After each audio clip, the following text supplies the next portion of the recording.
kekuatanku yang tak pernah tinggalkan aku menghadapi gelombang dalam kehidupan. Yesus, Kau selalu sertaku.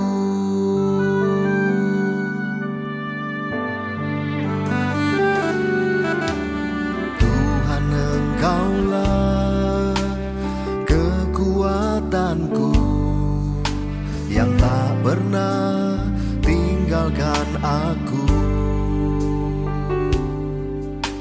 menghadapi gelombang dalam kehidupan. Yesus, Kau selalu sertaku. Aku percaya, ku percaya, Yesus Kau penolongku.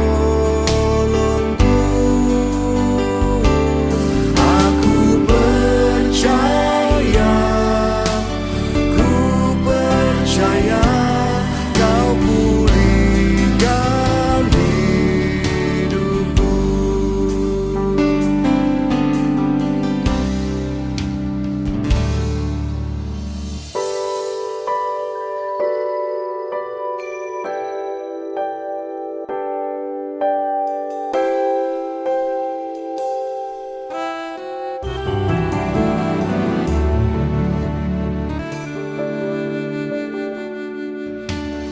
Tuhan, Engkaulah kekuatanku yang tak pernah tinggalkan aku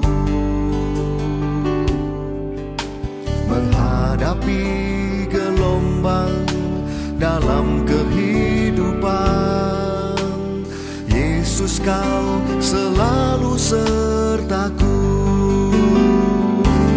Aku percaya, ku percaya, Yesus Kau penolongku.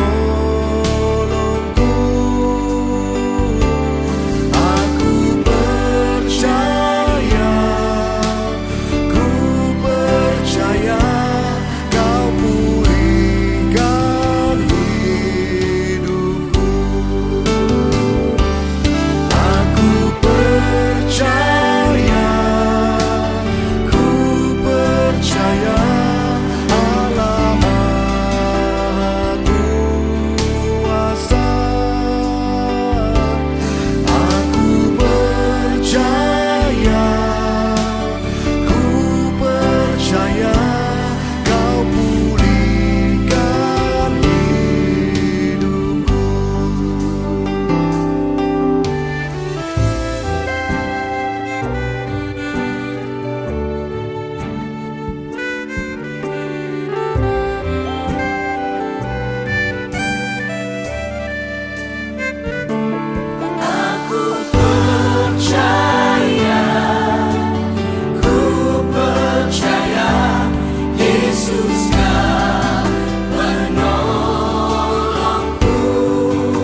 mengikuti ibadah online pada pagi hari ini, merasakan kasih karunia Tuhan dan kekuatan yang baru setiap harinya. Amin. Mari kita beri sorak-sorai yang bagi nama Tuhan.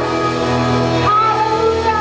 Mari saudara, saya undang untuk bangkit berdiri. Mari kita pujikan namanya.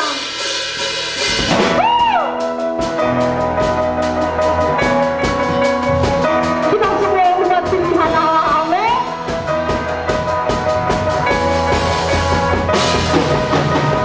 Mari kita semua umat pilihan Allah, dengarkan panggilannya untuk mengenapi firman-Nya.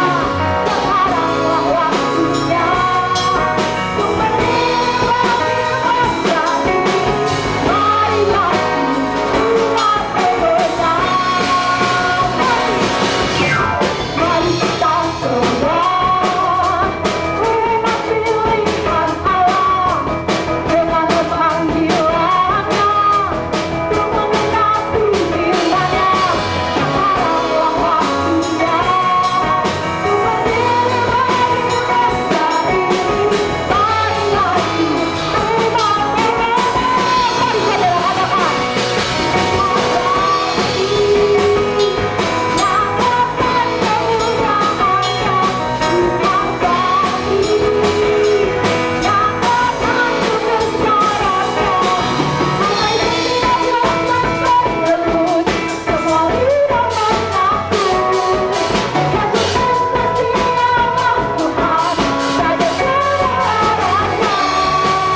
Percaya bahwa Dia adalah Raja di atas segala Raja, Tuhan di atas segala Tuhan, tapi yang terpenting Dia adalah Bapa kita. Amin. Mari saudara, saya undang untuk duduk kembali.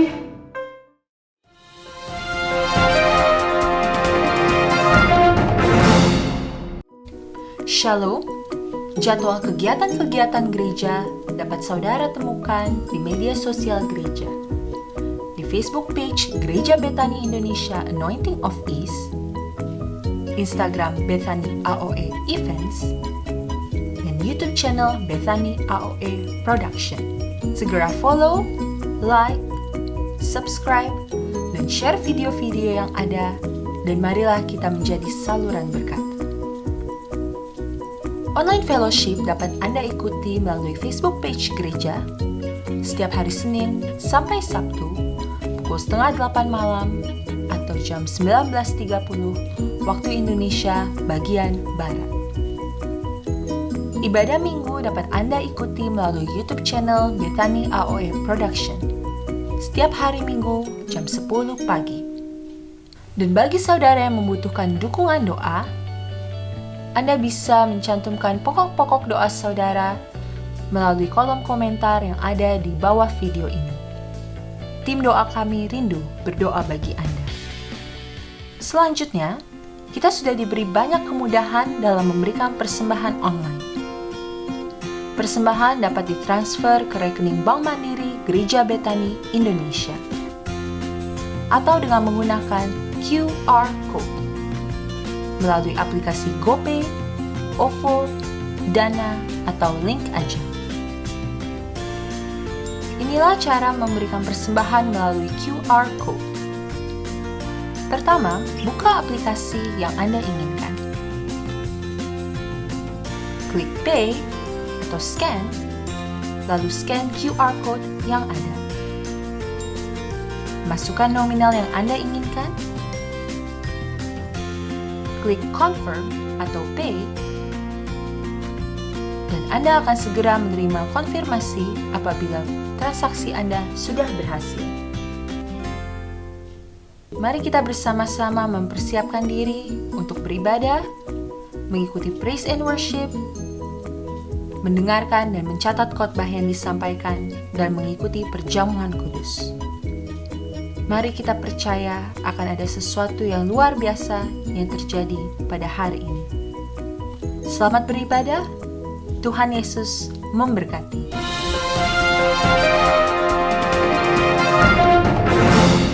Kita akan masuk ke hadirat yang lebih dan lebih lagi. Mari kita bersatu dalam doa.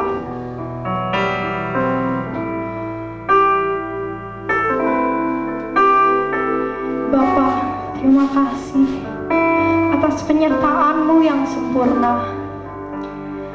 Kasih karunia-Mu tidak ada berkesudahan di dalam hidup kami. Engkaulah sumber kekuatan kami, Bapa, dalam menjalani setiap hari kami, Bapa. Kehendak-Mu lah yang terjadi di dalam setiap hidup kami, karena kami berserah sepenuhnya ke dalam tangan-Mu. Hidup kami untuk-Mu, Tuhan, untuk memuliakan nama-Mu, Bapa.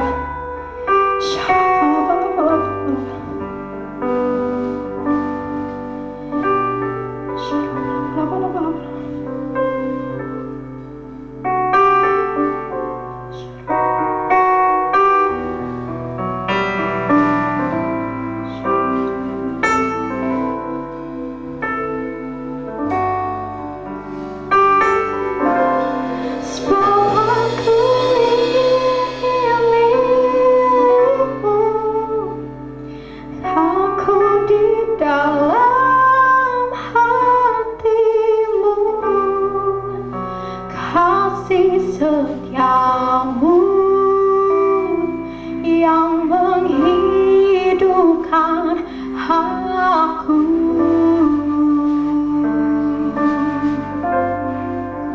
Sebab aku ini milikmu,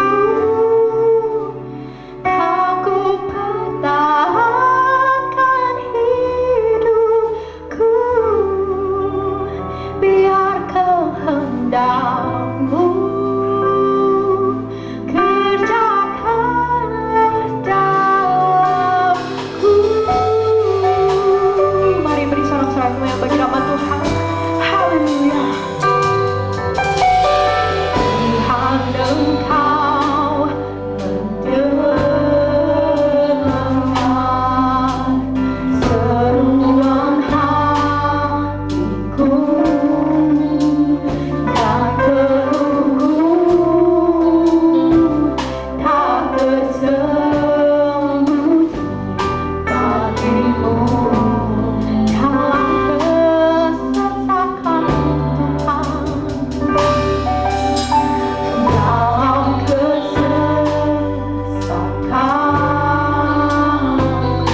sudah memuji dan menyembah Tuhan, saatnya kita akan bersatu hati untuk sama-sama kita mendengarkan kebenaran firman Tuhan. Firman Tuhan itu pelita bagi kaki kita dan terang bagi jalan kita. Karena itu mari kita bersungguh hati, siapkan hati saudara, kita mau dengar firman Tuhan, mari kita berdoa.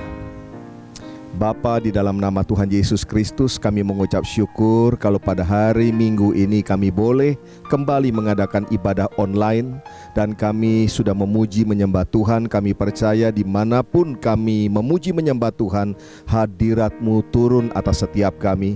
Dan kami percaya di dalam hadirat Tuhan, kami yang lemah dikuatkan, yang sakit disembuhkan, yang terikat dibebaskan. Bahkan kami yang membutuhkan jalan keluar pertolongan Tuhan, kami percaya Engkau memberikan solusi jalan keluar yang terbaik bagi setiap kami. Tuhan, kami sungguh rindu untuk mendengarkan kebenaran firman-Mu saat ini. Karena itu Tuhan, berkata-katalah kepada kami semua. Sampaikan apa yang menjadi isi hati Tuhan. Urapi hamba-Mu, urapi kami semua yang mendengarkan firman-Mu ini, agar kami sama-sama diberkati oleh firman-Mu, dan kami memutuskan untuk menjadi pelaku-pelaku firman Tuhan. Kami percaya ketika kami melakukan firman-Mu, maka hidup kami pasti berubah. Hidup kami pasti tidak akan pernah sama lagi, penuh dengan kemuliaan Tuhan. Terima kasih, kami menyerahkan waktu-waktu ini ke dalam tangan Tuhan. Hanya dalam nama Kristus Yesus kami berdoa. Haleluya. Amin. Saudaraku yang dikasihi oleh Tuhan, kita membutuhkan firman Tuhan. Seperti terang cahaya yang menuntun kita di jalan sehingga kita tidak tersesat. Itulah firman Tuhan yang kita senantiasa perlukan dalam kehidupan ini. Hari ini kita akan bersama-sama belajar kebenaran firman Tuhan tentang satu hal yang dapat menumbangkan kehidupan siapapun. Hari ini kita akan belajar tentang hal kekhawatiran. Saudaraku yang dikasihi oleh Tuhan, ternyata kekhawatiran itu adalah satu hal yang sangat amat berbahaya bagi kehidupan umat manusia, ya, termasuk juga bagi orang Kristen, bagi orang percaya. Di dalam Amsal pasal yang ke-12 ayat yang ke-25 bagian A dikatakan bahwa kekhawatiran di dalam hati itu membungkukkan orang. Sekali lagi, kekhawatiran di dalam hati itu membungkukkan orang. Kata membungkukkan di sana itu menggunakan bahasa asli sahau. Sahau itu punya arti menumbangkan hidup. Artinya kekhawatiran yang ada di dalam hati manusia itu dapat menumbangkan kehidupan seseorang, tidak peduli siapapun dia. Saudaraku dikasihi oleh Tuhan, Tuhan Yesus menebus saudara dan saya, mati gantikan saudara, memberikan hidup yang kekal kepada saudara. Bukan hanya untuk sekedar membuat kita pada akhirnya tumbang oleh karena kekhawatiran-kekhawatiran. Karena itu kita harus belajar kebenaran firman Tuhan, apa yang Yesus ajarkan mengenai hal itu, agar dengan demikian kita boleh terbebas, kita boleh merdeka dari penyakit yang sangat berbahaya itu, yaitu tentang kekhawatiran. Mari sama-sama kita akan membuka kebenaran firman Tuhan yang terambil dari Matius pasal yang ke-6, ayat yang ke-25 sampai dengan ayat yang ke-34. Saya akan bacakan bagi saudara-saudaraku sekalian. Karena itu aku berkata kepadamu, janganlah khawatir akan hidupmu, akan apa yang hendak kamu makan atau minum. Dan janganlah khawatir pula akan tubuhmu, akan apa yang hendak kamu pakai. Bukankah hidup itu lebih penting daripada makanan, dan tubuh itu lebih penting daripada pakaian? Pandanglah burung-burung di langit yang tidak menabur dan tidak menuai, dan tidak mengumpulkan bekal dalam lumbung, namun diberi makan oleh Bapa-Mu yang di sorga. Bukankah kamu jauh melebihi burung-burung itu? Siapakah di antara kamu yang karena kekhawatirannya dapat menambahkan sehasta saja pada jalan hidupnya?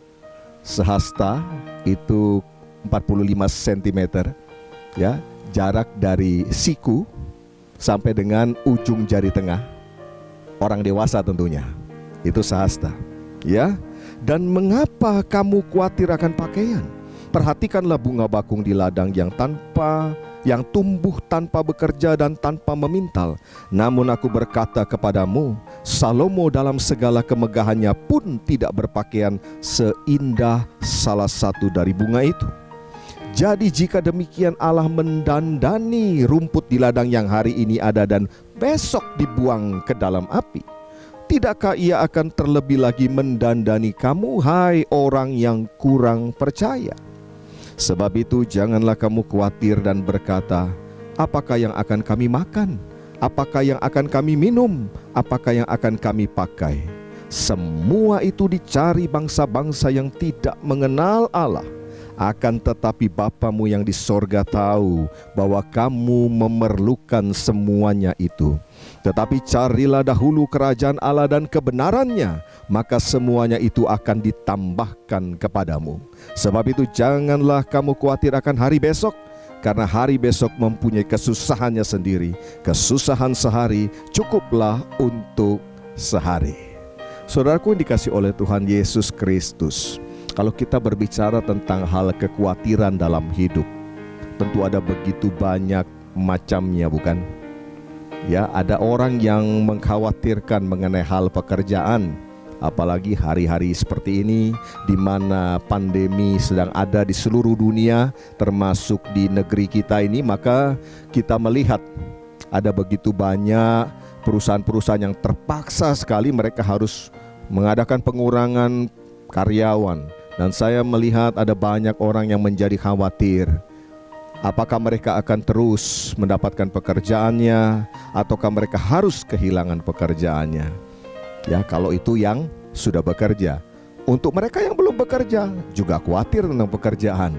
Ya, mereka yang baru lulus, mereka mengkhawatirkan apakah ada perusahaan yang akan mempekerjakan mereka. Khawatir. Ada juga mereka yang khawatir tentang usaha.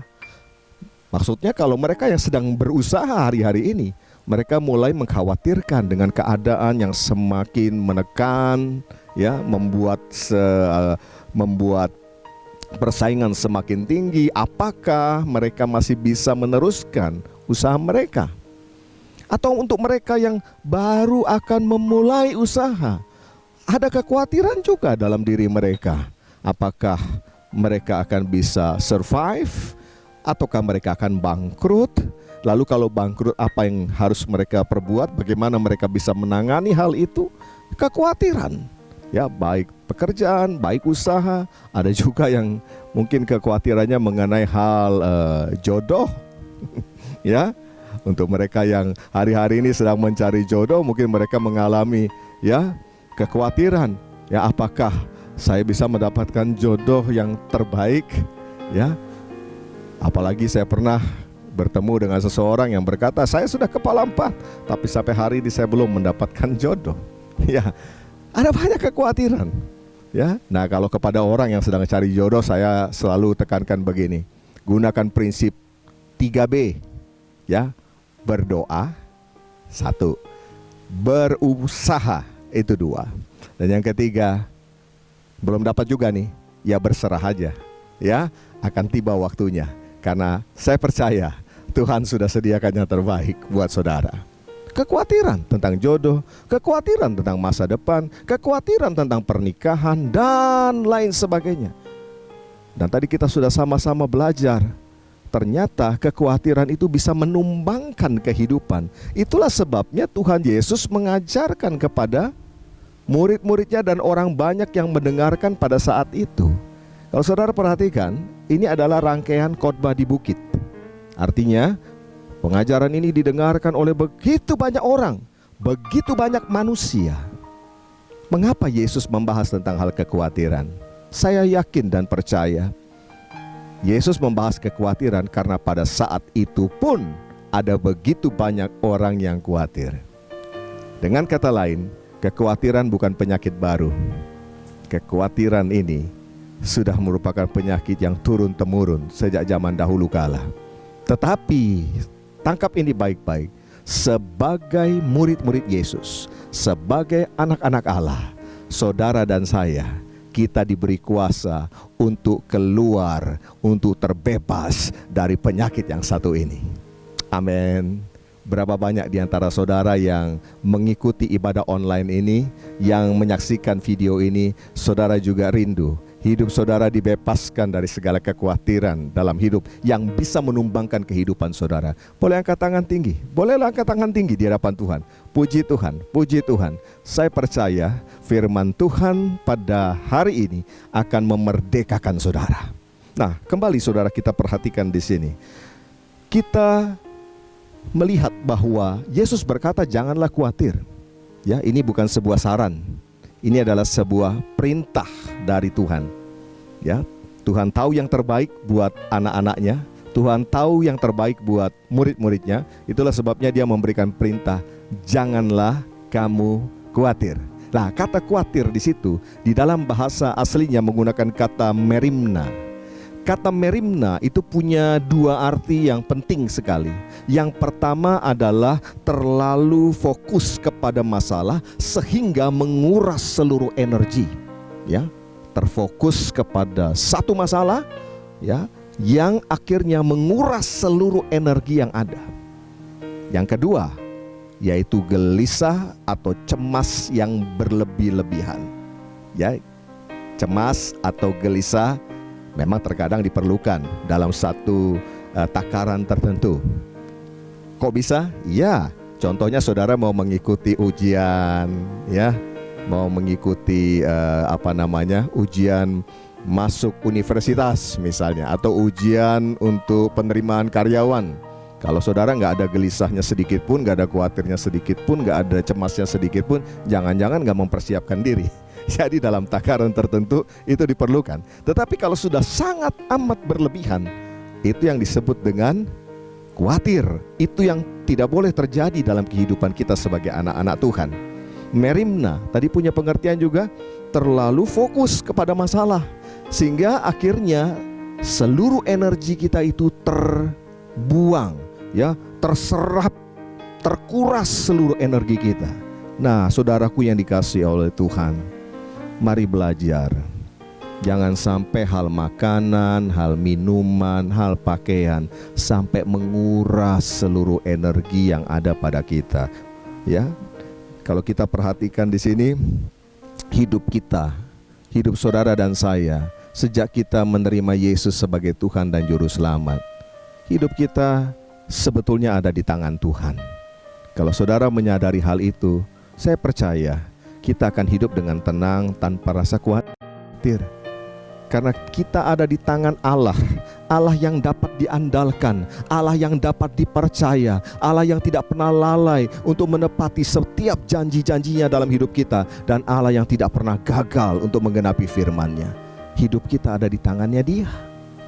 Kekasih-kekasih Tuhan, tadi di sana Tuhan Yesus berkata, bukankah hidup itu lebih penting daripada makanan, dan tubuh itu lebih penting daripada pakaian.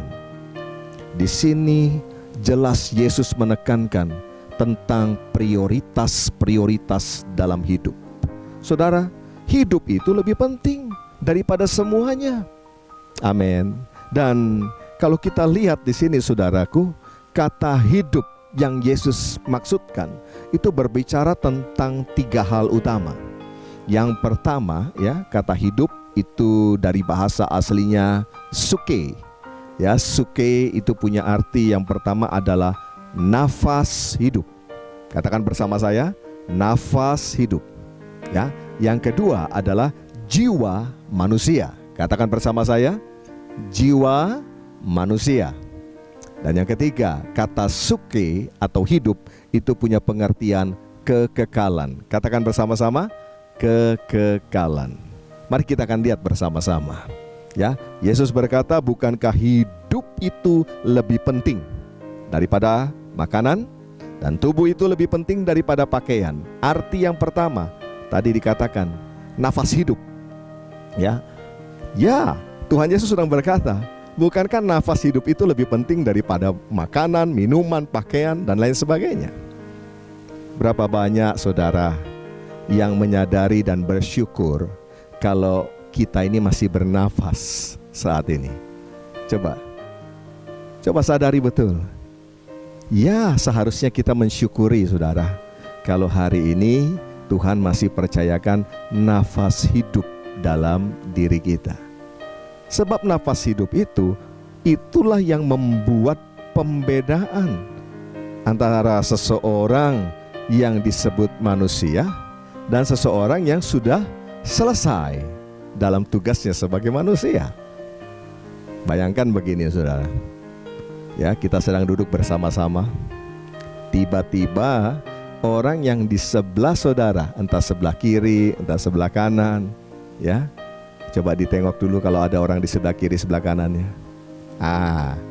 Bagaimana kalau orang di sebelah kiri atau sebelah kanan kita tiba-tiba sudah tidak bernapas lagi? Pernahkah saudara membayangkan? Pernahkah saudara memikirkan bahwa di situ langsung terjadi yang namanya pembedaan? Ya, mau siapapun dia, apapun jabatannya, apabila dia sudah berhenti bernapas, maka jabatannya menjadi sama, ya, menjadi jenazah. Saudara yang dikasih oleh Tuhan, kita masih bisa bernafas. Itu kasih karunia Tuhan, itu kesempatan yang Tuhan berikan bagi kita semua. Ya, mari kita bersyukur untuk hal yang sangat luar biasa yang Tuhan percayakan bagi kita. Artinya, kalau hal yang sangat penting itu saja Tuhan percayakan bagi kita, nafas hidup itu Tuhan percayakan bagi kita. Artinya apa? Segala sesuatu yang menopang, yang menunjang nafas hidup itu pasti juga akan Tuhan siapkan bagi kita. Saya ulangi sekali lagi, kalau sesuatu yang sangat penting yaitu nafas hidup saja Tuhan percayakan bagi saudara dan saya, artinya segala hal yang menunjang nafas hidup itu pasti juga Tuhan siapkan bagi saudara dan saya. Amin. Berapa banyak percaya bahwa Tuhan menyiapkan semua yang terbaik bagi saudara? Yang percaya boleh angkat tangan saudara, beri dulu tepuk tangan meriah bagi Tuhan kita. Haleluya, haleluya. Nah, saudara, ayat yang ke-23 berkata begini, semua itu dicari bangsa-bangsa yang tidak mengenal Allah.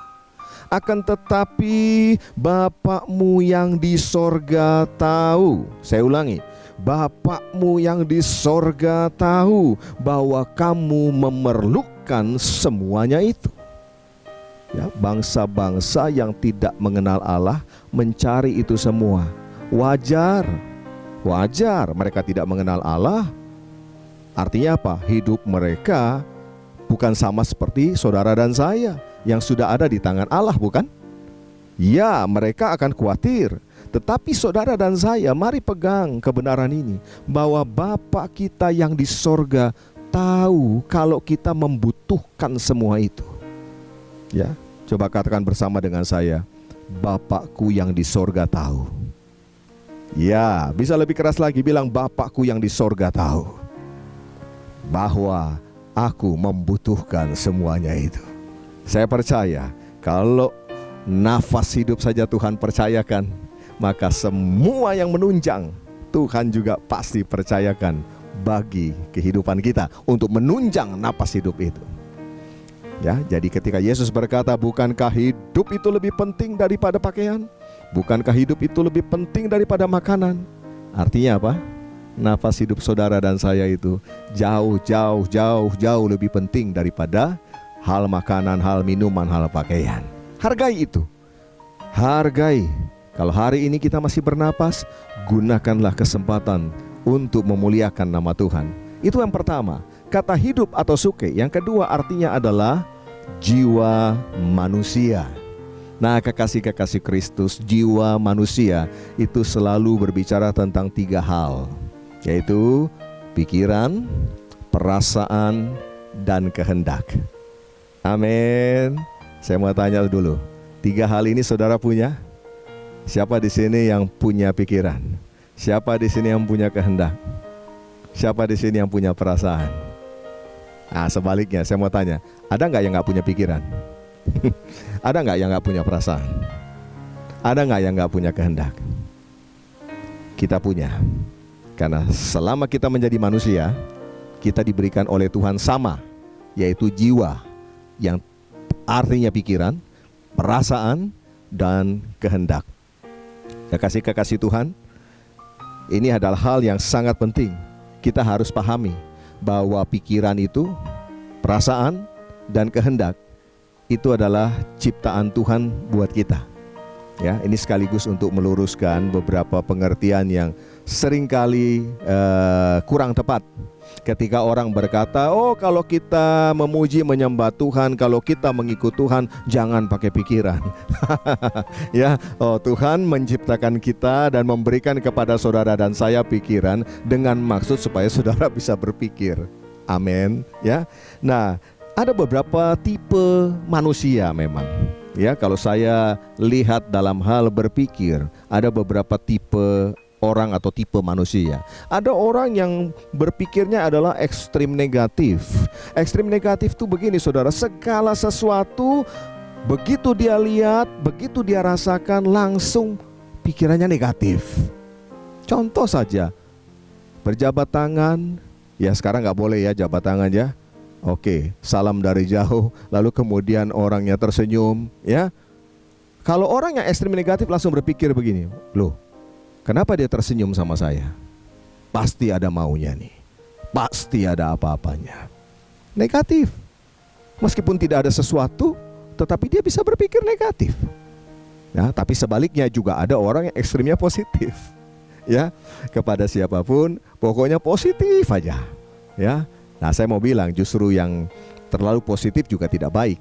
Karena justru saya dapati orang-orang yang sangat amat positif, justru orang-orang yang ternyata ya tertipu, sering kena tipu. Karena apa? Terlalu positif. Itulah sebabnya Tuhan tidak mau ekstrim, ya, positif atau ekstrim negatif. Ya, Tuhan tidak ajarkan itu. Nanti kita akan lihat sama-sama. Ada juga orang cara berpikirnya tidak seimbang. Ya, dalam rumah tangga contohnya kalau suami berpikir tidak seimbang, bahkan sangat subjektif, yang akan terjadi begini. Dia akan selalu merasa diri benar, yang lain salah. Pasangannya selalu salah. Atau seorang istri yang berpikir tidak seimbang, yang selalu subjektif juga akan melakukan hal yang sama. Dia akan berpikir bahwa dialah yang paling benar dan orang lain semua salah. Bayangkan, satu rumah semua salah kecuali dia satu-satunya manusia yang paling benar. Bukan itu yang kita mau pelajari. Saudaraku yang dikasihi oleh Tuhan, yang Tuhan mau supaya kita memiliki pikiran yang benar. Artinya apa? Yang sesuai dengan kebenaran firman Tuhan. Nah, kekasih Tuhan, bagaimana sih cara berpikir yang benar menurut firman Tuhan? Kita akan buka sama-sama Filipi pasal yang keempat, ayat yang ke-6 sampai dengan ayat yang ke-8. Saya akan bacakan bagi saudara-saudaraku sekalian. Janganlah hendaknya kamu khawatir tentang apapun juga, tetapi nyatakanlah dalam segala hal keinginanmu kepada Allah dalam doa dan permohonan dengan ucapan syukur.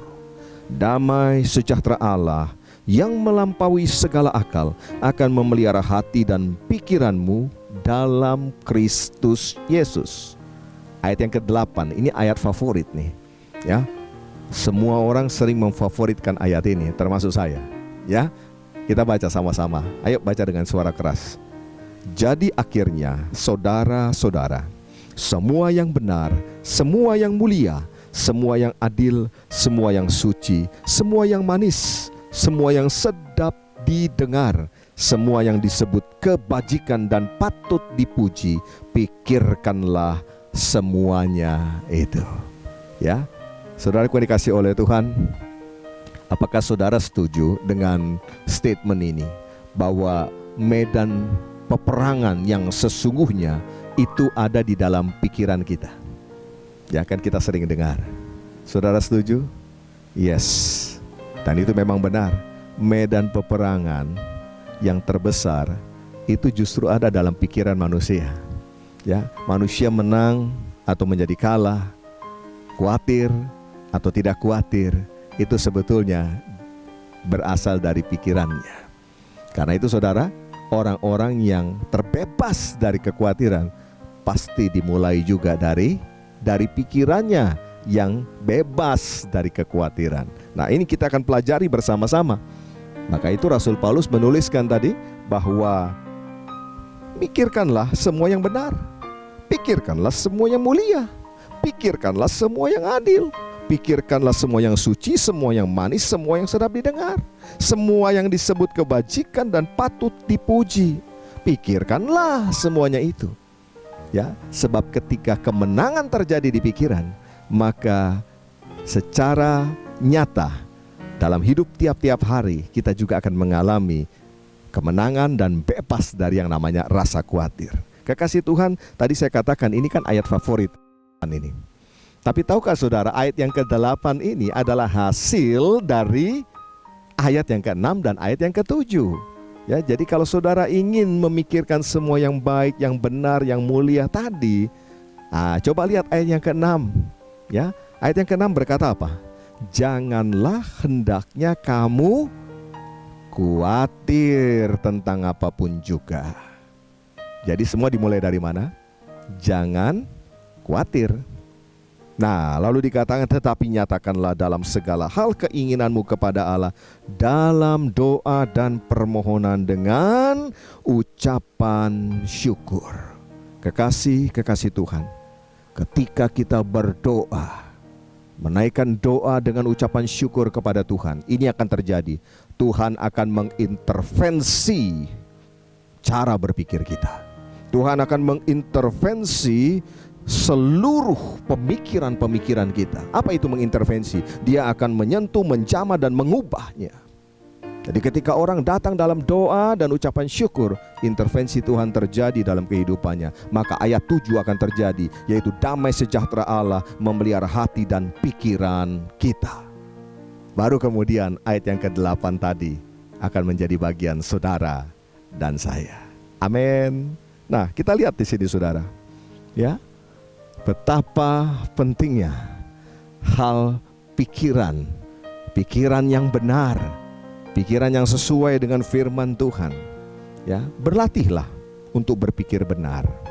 Kalau saudara selama ini terbiasa untuk berpikir yang salah, ya, mengikuti pikiran yang negatif tadi, ya, pikiran yang tidak seimbang, mari kita belajar bersama-sama untuk mulai berpikir sebagaimana firman Tuhan katakan, ya. Bayangkan saudara, kalau kita dalam hidup tiap-tiap hari hanya berpikir hal yang jelek, yang negatif, ya, bagaimana kita bisa melewati hari itu dengan penuh kemenangan? Kalau begitu bangun pagi, ya, yang muncul di pikiran kita cuma begini, waduh, selesai sudah, bangkrut sudah, wah sudah tidak ada jalan keluar. Kalau hanya itu setiap hari yang tiba-tiba terus muncul dan muncul dan muncul terus kita pelihara di pikiran kita, maka saya percaya sepanjang hari itu tidak ada gairah hidup lagi. Maka tidak heran kita akan tumbang dalam hidup. Kekasih Tuhan, manusia rohani, ya, seharusnya memiliki cara berpikir sama dengan cara berpikirnya Tuhan. Apa itu cara berpikirnya Tuhan? Ya, firman Tuhan. Ya, tidak lain, itu adalah hikmat Tuhan. Jadi kalau saudara itu membaca kebenaran firman Tuhan, ya, lalu saudara mulai merenungkan firman Tuhan itu, maka hikmat Tuhan itu akan menjadi bagian saudara dan saya. Nah, dalam hidup ini mari senantiasa kita menggunakan hikmat Tuhan dalam menyelesaikan setiap persoalan masalah yang kita hadapi. Pikiran kita bawa ke dalam kebenaran firman Allah. Saya percaya maka damai sejahtera itu akan memenuhi hati dan kehidupan kita. Nah, kekasih Tuhan, kembali ke ayat yang ke-26 dari Matius pasal yang ke-6. Dikatakan di sana, pandanglah burung-burung di langit yang tidak menabur dan tidak menuai dan tidak mengumpulkan bekal di dalam lumbung, namun diberi makan oleh Bapakmu yang di sorga. Luar biasa. Bukankah kamu jauh melebihi burung-burung itu? Ya, bukankah kamu jauh melebihi? Apa arti jauh melebihi? Artinya begini, Bapak memelihara saudara dan saya itu jauh melebihi Bapak memelihara burung-burung di udara. Itu artinya. Kalau burung di udara dipelihara, saudara jauh lebih lagi dipelihara, diperhatikan oleh Bapa kita yang di sorga. Yang percaya berkata, amin. Haleluya. Jadi kata suke atau hidup, arti yang pertama berbicara tentang nafas hidup. Bersyukur untuk nafas hidup yang Tuhan percayakan. Yang kedua, ya, jiwa manusia. Ya, kita semua punya itu. Ya, pikiran, perasaan, dan kehendak. Ayo, kita bawa itu masuk di dalam kebenaran firman Tuhan, sehingga pada akhirnya seluruh pikiran kita ya dipenuhi oleh hikmat Allah saja, yaitu kebenaran firman. Maka setiap hari kita akan mengalami kemenangan demi kemenangan dalam hidup ini. Dan yang ketiga atau yang terakhir, kata suke itu punya pengertian kekekalan. Coba kita baca dalam ayat yang ke-32 sampai dengan 33. Dikatakan apa? Semua itu dicari bangsa-bangsa yang tidak mengenal Allah. Akan tetapi Bapakmu yang di sorga tahu bahwa kamu memerlukan semuanya itu. Tetapi carilah dahulu kerajaan Allah dan kebenarannya, maka semuanya itu akan ditambahkan kepadamu.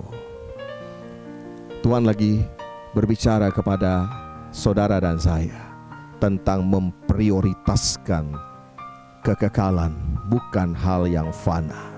Tadi dikatakan apa? Ya, carilah dahulu kerajaan Allah dan kebenarannya, maka semuanya itu akan ditambahkan kepadamu. Tuhan lagi mengajarkan, mari berorientasi, mari berfokus hanya kepada kekekalan. Kerajaan Allah, ya, itu berbicara tentang kekekalan. Kerajaan Allah di sini Yesus menggunakan kata basileia. Basileia itu artinya pemerintahannya Allah. Ya, mari saudaraku yang dikasihi oleh Tuhan, janganlah hendaknya kita dikuasai oleh kekhawatiran karena hanya memandang hal-hal yang fana, hal-hal yang sementara. Makanan, minuman, pakaian, itu semua hanyalah sementara yang kita perlukan. Tapi mari kita memandang jauh ke depan. Ada hal yang luar biasa yang Tuhan sudah sediakan buat saudara dan saya. Tapi sayangnya seringkali tidak menjadi pusat perhatian kita. Sayangnya seringkali lewat dari fokus kita, yaitu tentang ya kekekalan kita. Mari kita persiapkan hidup kekal kita, kekekalan kita masing-masing. Mumpung kita masih diberi kesempatan oleh Tuhan, lakukanlah hal yang baik, lakukanlah hal yang benar. Tahukah saudara bahwa segala sesuatu yang saudara lakukan saat ini, ya, kita akan menuainya kelak. Ya, apa yang saudara tabur, memang betul ada yang kita tuai di bumi sementara kita hidup. Tapi jangan lupa, ada juga yang akan kita tuai dalam kekekalan. Sudahkah kita memikirkan dan sungguh-sungguh mempersiapkan diri akan hal itu? Ketika saudara mengampuni orang, saudara di bumi jelas saudara dimerdekakan dari sakit hati, dimerdekakan dari kepahitan. Benar. Tapi dalam hal kekekalan pun itu berdampak. Saudara mengalami yang namanya pengampunan dari Allah, pengampunan dari Bapa. Nah, mari saudara dikasihi oleh Tuhan, jangan pernah menunda ya apa yang harus kita lakukan hari ini untuk sebuah kekekalan. Saya ingin mengajak semua jemaat Tuhan, saudara yang menyaksikan, yang mengikuti ibadah online ini, dimanapun saudara berada, mari fokus kepada hal kekekalan yang Tuhan sediakan buat saudara dan saya. Kita pasti akan sampai di sana. Nah, persiapannya adalah saat ini sementara kita di dunia ini. Jangan hanya memfokuskan diri pada hal yang sementara. Sementara itu saudara, semuanya juga akan ditinggal. Oh iya, sebagai seorang pendeta, saya sering kali kan mengalami atau melayani yang namanya pemakaman ketika ada seorang jemaat yang meninggal dunia. Tahukah saudara, mau sehebat apapun orangnya, mau sebanyak apapun hartanya, ternyata waktu akan dimakamkan, ya, semua itu tidak ada yang dibawa, semuanya akan ditinggalkan. Ya, benar seperti yang kita sering nyanyikan, ku tak membawa apapun juga. Begitu juga waktu pergi nggak bawa apa-apa saudara. Tapi ada sesuatu yang kita sudah letakkan di kekekalan kita, yaitu taburan kita.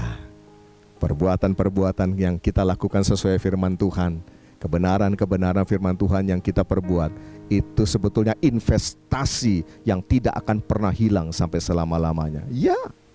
Ya, saudara menghasilkan buah, saya percaya buahnya bukan hanya untuk seketika kita ada di dunia ini saja, tapi buah yang kekal. Amin. Nah, hari ini kita sudah sama-sama belajar hal kekhawatiran ternyata akan membungkukkan orang. Artinya apa? Akan menumbangkan hidup seseorang kalau dia terus berada dalam kekhawatiran. Jadi bagaimana keputusan saudara dan saya?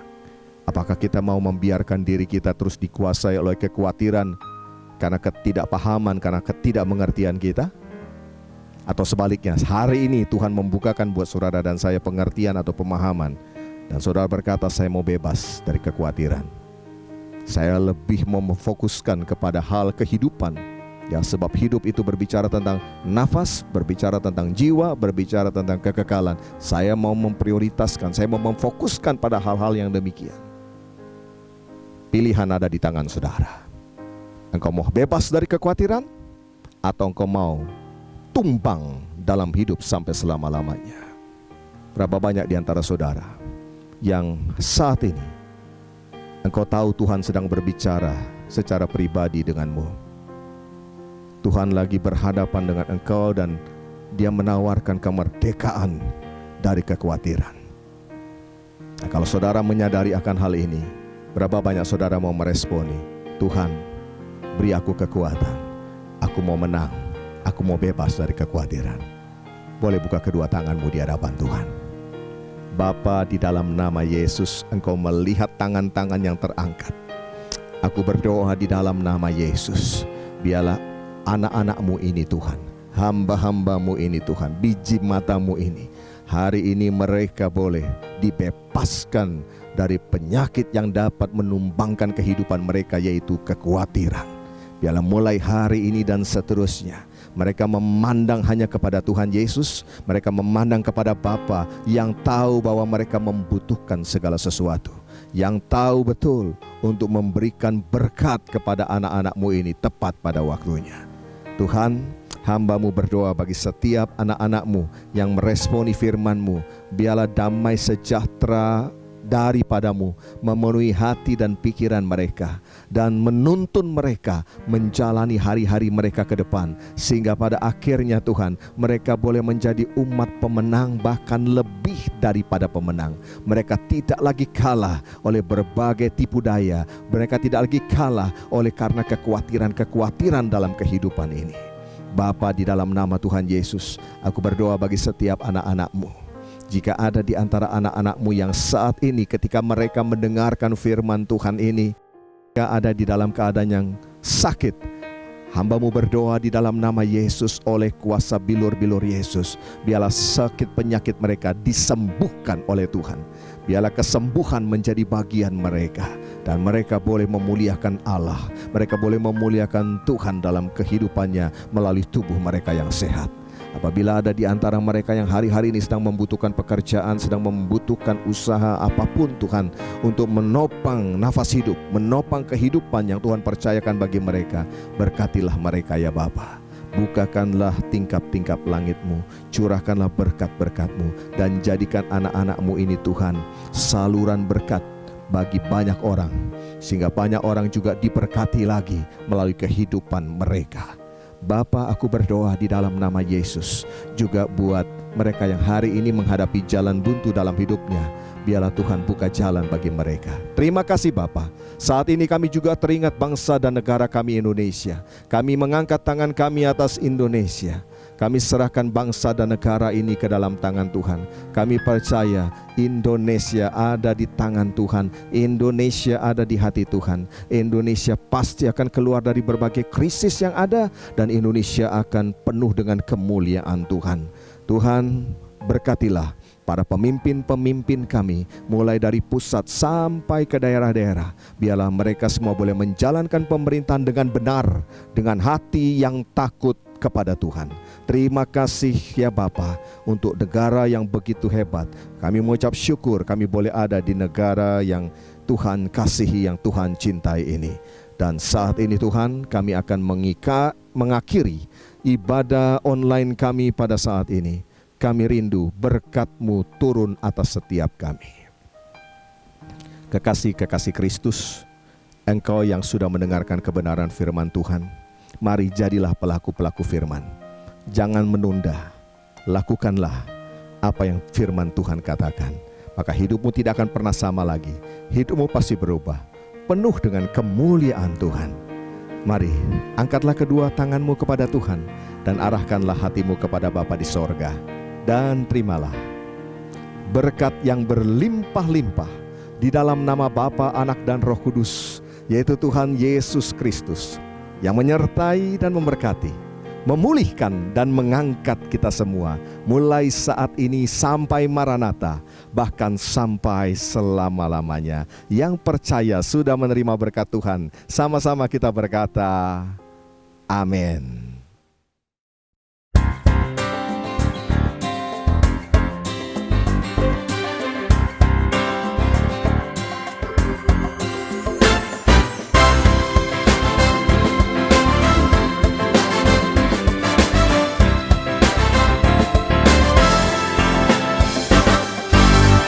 Aku hendak muliakan Tuhan selama aku hidup, selagi ku ada. Aku hendak bermazmur bagi Dia selama aku hidup, selagi ku ada. Aku hendak muliakan Tuhan selama aku hidup, selagi ku ada. Aku hendak bermazmur bagi Dia selama aku hidup, selagi ku ada. Tuhan itu Raja untuk selamanya. Tuhan mengasihi orang-orang benar. Tuhan menegakkan orang yang tertunduk. Tuhan membebaskan orang yang terkurung.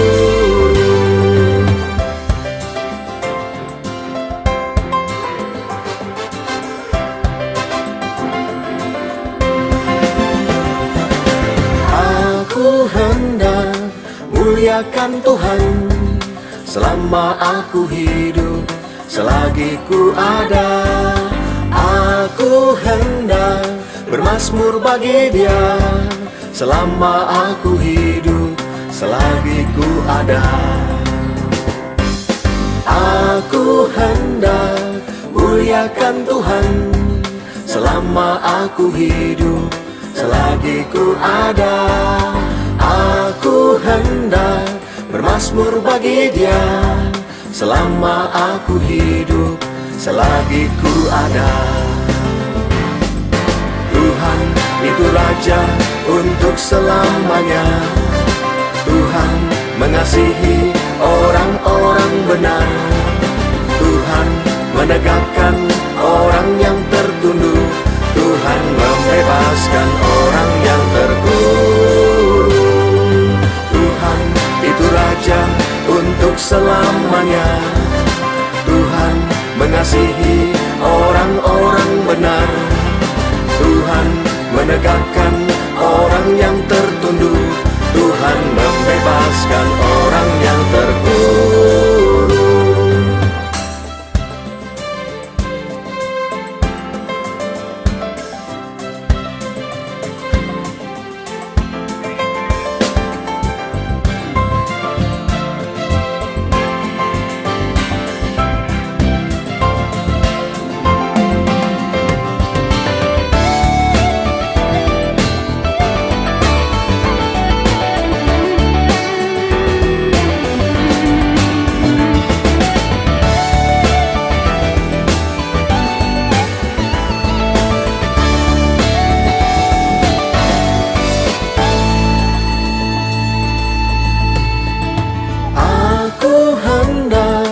Muliakan Tuhan selama aku hidup, selagi ku ada.